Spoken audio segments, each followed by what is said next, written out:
Hello and welcome viewers. This is Sultan Fayaz Hussain and you're watching Sultan Fayaz official YouTube channel. नाज़रीन, दो पाकिस्तानी ख़वातीन के लिए बहुत बड़ा एजाज़ है, हदीका कयानी जी और डॉक्टर माहरिन बलोच के लिए। डॉक्टर माहरिन बलोच और हदीका कयानी की इस अचीवमेंट के हवाले से तो बहुत सारी जगहों पर बात हो रही है। डॉक्टर हदीका कयानी जी के हवाले से तो रिपोर्ट्स भी आ रही हैं। डॉक्टर माहरिन बलोच के हवाले से जियो ने एक आर्टिकल लगाया है। उसके अलावा मेरे ख्याल है किसी मीडिया ने इस पर बात नहीं की। पाकिस्तानी रियासती और पाकिस्तान का जो प्राइवेट मीडिया है उसने इसके ऊपर बात नहीं की है।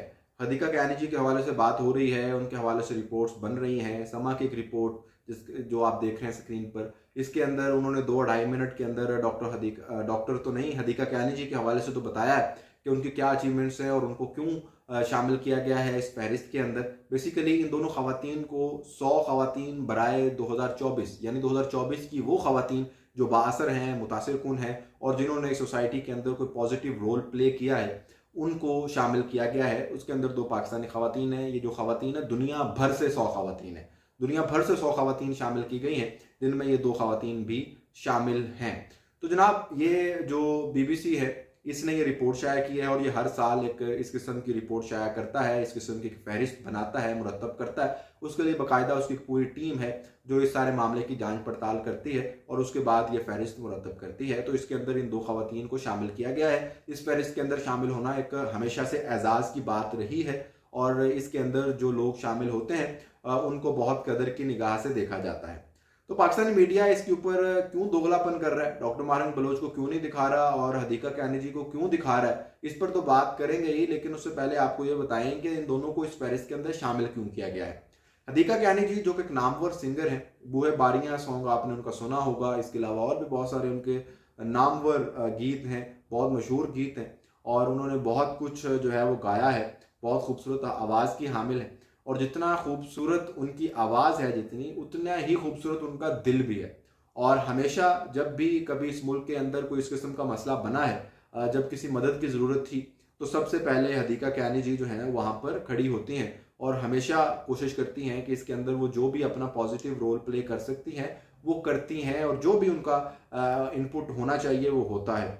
इसी तरह का एक इनपुट जो है उन्होंने उस वक्त दिया जब सैलाब आया और जनूबी पंजाब और इस इलाके के अंदर बहुत सारे लोग जो हैं वो बेघर हो गए और उन्होंने इसके बाद फिर तकरीबन 370 घर तामीर किए और उन लोगों को जो कि बेघर हो चुके थे उनको दोबारा से उन घरों के अंदर आबाद किया, जो कि उनके लिए बहुत बड़ा रिलीफ था। इसके साथ उन्होंने और भी बहुत सारी उनकी मदद की और जो भी वो कर सकती थी उन्होंने किया। इसके अलावा और भी बहुत सारे उनके फलाही काम हैं। 2005 के ज़लज़ले के अंदर भी उनका काफ़ी बड़ा इनपुट था और उसके अंदर भी उन्होंने जो है वो जिस तरह से उनको उसके अंदर पॉजिटिव रोल प्ले करना चाहिए था उन्होंने प्ले किया और बहुत सारी उनकी इस हवाले से फलाही सरगर्मियों के अंदर जो शिरकत है वो हमेशा उसको देखा जाता है और वो हमेशा इसके ऊपर काम करती हैं। तो बहुत अच्छी बात है कि उन्हें इस फहरिस्त के अंदर शामिल किया गया है और उनको उनकी सारी की सारी अचीवमेंट्स को और इस सारी एक्टिविटीज़ को रिकग्नाइज किया गया है। बहुत अच्छी बात है और इस किस्म के लोगों को रिकग्नाइज किया जाना चाहिए। उनको पाकिस्तानी मीडिया भी रिकग्नाइज कर रहा है, पाकिस्तानी मीडिया भी इसके ऊपर रिपोर्ट्स चला रहा है कि हदीका कयानी कौन है, क्या करती हैं और किस वजह से उनको इस फहरिस्त के अंदर शामिल किया गया है। ये भी बड़ी अच्छी बात है। लेकिन इस अच्छी बात के साथ बुरी बात जो है वो ये है कि डॉक्टर माहरिन बलोच को उन फहरिस्तों के अंदर, हालांकि वो भी उसी फहरिस्त के अंदर शामिल हैं, लेकिन जो पाकिस्तानी मीडिया रिपोर्टिंग कर रहा है या जो रिपोर्ट्स बना रहा है इसके ऊपर, उसके अंदर उनको शामिल नहीं कर रहा।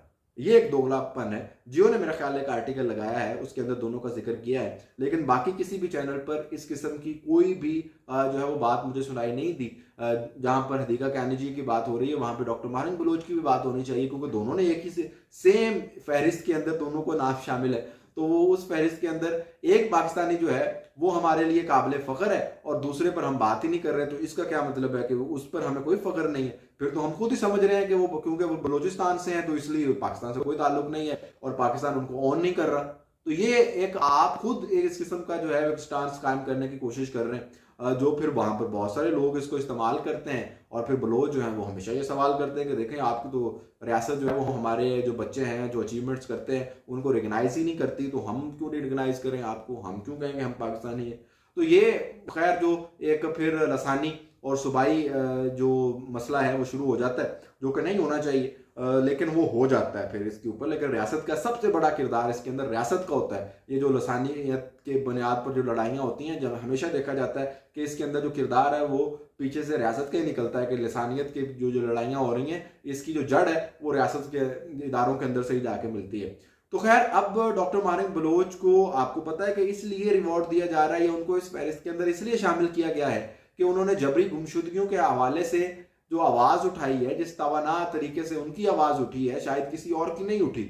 और भी बहुत सारी खवातीन इस हवाले से इस वक्त भी काम कर रही हैं, माजी में करीमा बलोच भी काम करती रही हैं, और बहुत सारी खवातीन जो है बलोच इसके हवाले से काम करती आ रही हैं।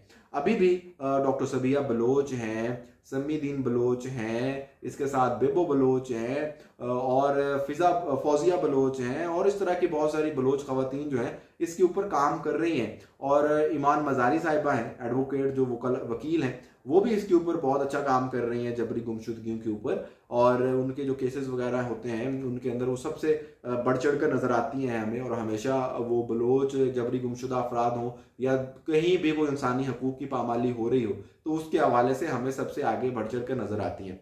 लेकिन जिस तरह से डॉक्टर माहिर बलोच ने इस सारे मामले को उठाया है, और जिस तरह से उन्होंने इस मामले को जो है वो आगे लेकर चली हैं, और जिस तरह से उन्होंने नॉन वायलेंट तरीके से एक मूवमेंट का आगाज किया, एक जो है वो लॉन्ग मार्च किया उन्होंने तुर्बत से इस्लामाबाद की तरफ। तो लोग कह रहे थे कि ये थोड़े से लोग को लेकर ये जो लवाहिकीन हैं जबरी तौर पर गुमशुदा अफराद के, उनको साथ लेकर ये जो एक लॉन्ग मार्च किया जा रहा है, इसके क्या फ़ायदे होंगे, इससे क्या हासिल होगा, माँ सवाए उन लवाहिकीन को मज़ीद अजियत पहुंचाने के।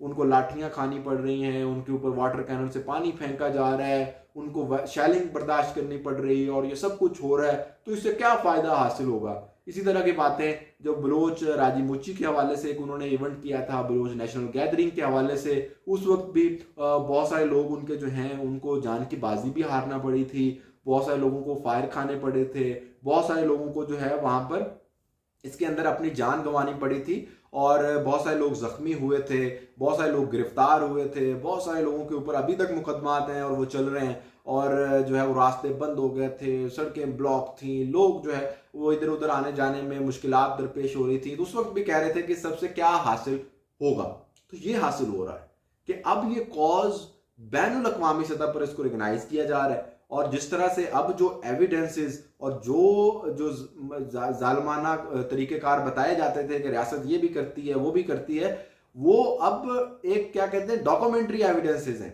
उनकी वीडियोस मौजूद हैं, अब उनकी चीज़ें मौजूद हैं कि ये देखें ये लोग जो इस्लामाबाद के अंदर ये कुछ कर सकते हैं या ये यहाँ पर ये कुछ कर रहे हैं, तो ये बलूचिस्तान के उन इलाकों में जहाँ इंटरनेट बंद कर दिया जाता है और किसी तरह से भी वहाँ से राब्ते का ताल्लुक नहीं होता, तो वहाँ क्या कुछ करते होंगे, ये फिर सवाल उठ रहे हैं। और बहुत सारी जगहों पर जिस तरह से रियासत ने जो गोली चलाई और जो कुछ किया, उससे ये एक नजर आया कि वाकयातन ये जो मामला है ये कोई इतना सादा नहीं है, या जो रियासती एक पूरा का पूरा एक प्रोपोगेंडा था, एक पूरा का पूरा नैरेटिव था कि ये तो कोई ऐसा मसला ही नहीं है, ये लोग जो हैं वो पहाड़ों पर चले जाते हैं, या फिर ये लोग जो हैं वो दहशतगर्द तंजीमों के अंदर चले जाते हैं, और इस किस्म का कोई मसला ही नहीं है, रियासती इदारे किसी को नहीं उठाते, कोई किसी के ऊपर इस किस्म का जुल्म जुबर नहीं हो रहा, तो इस किस्म की कोई मसला नहीं है। तो इस सबको इतनी ठेस पहुंची है कि आप सोच नहीं सकते।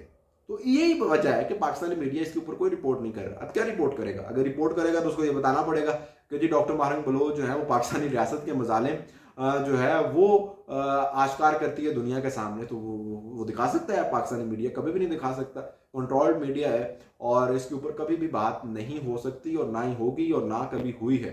इस किस्म की बात जो है वो होती नहीं है। तो फिर मेरा नहीं ख्याल कि डॉक्टर माहिर बलोच को ये कवरेज दे या ना दे, उससे कोई फ़र्क पड़ता है, क्योंकि अब उनको इतनी बड़ी जो है वो तंजीमें और बैनुल अक़वामी जो है इदारे हैं वो रिकगनाइज़ कर रहे हैं। BBC से पहले टाइम्स नाउ ने उनको रिकगनाइज़ किया, उस फहरिस्त के अंदर शामिल होना भी बहुत बड़े एजाज़ की बात है। और उस वक्त भी पाकिस्तानी रियासत ने जो है उनको उस तकरीब के अंदर शामिल होने से रोकने की कोशिशें की, उनको एयरपोर्ट के ऊपर हरासा किया गया और सब कुछ हुआ, उससे एक और मजाक बना, बल्कि उनको उनके कद में मजीद और इजाफा हुआ, और वो जहाँ पर जा रही थी उनको पहले से ज़्यादा बेहतर तरीके से रिकगनाइज किया गया। तो ये जो सारी सूरत हाल है इसके अंदर उन्होंने बहुत अच्छा रोल प्ले किया है, जो स्पेस थी उसको बहुत अच्छे तरीके से इस्तेमाल किया है, और इस कॉज को एक बैनुल अक़वामी कॉज बनाने में उनका एक बहुत बड़ा किरदार है। Good bye.